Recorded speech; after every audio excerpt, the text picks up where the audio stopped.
इटालीर Venice सहर दुनियार सबुठार भिन्न और अद्भुत सहर कारण अन्य सब सहर में गमनागमन पक्का रास्ता और गाड़ी मटर सुविधा थिबा बेले भेनिस होउछि एपरि एक सहर जेउठी ना थाए कौन रास्ता किंबा ना थाए कार बस किंबा मोटर साइकिल 118 रु अधिक द्वीप समूह बसी यह सहर जहाँ को भसा सहर बा फ्लोटिंग सिटी कह जाए। यह सहर जनसंख्या प्राय 4 लाख पाखापाखि किंतु वर्षक प्राय 60 लाख ऊर्ध्व पर्यटक भेनिस सहर को आसी था एवं स्थानीय बासिंदा यह रोजगार एक माध्यम अटे।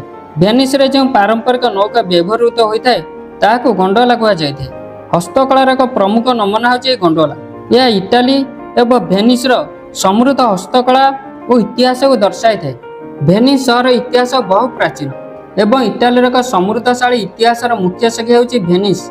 यह सहर स्थापना 5म शताब्दी करा जायथिला जेतेबेले इटालीर साधारण बासिंदा बारंबार बाह्य शत्रु आक्रमण शिकार हेले सेतेबेले सेमाने यह आक्रमण रक्षा पाइबाकू यही द्वीप समूह को आसी शरण नेले पर एठारे स्थायी बासिंदा होई रहिले। सबुठार आश्चर्यर घटना हेउची यार जलमार्ग एवं जलमार्गर नेटवर्क कौन से प्राकृतिक सृष्टि नुहे यह कृत्रिम उपर सृष्ट अटे।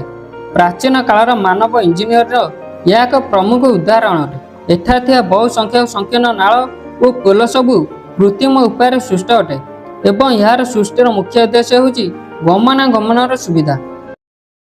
वीडियोटी आपको केमिति लागला कमेंट बॉक्स रे निजर मतामत रखंतु एवं चैनल को यदि एपर्यंत सब्सक्राइब करना तेबे बर्तमान ही सब्सक्राइब कर दियंतु।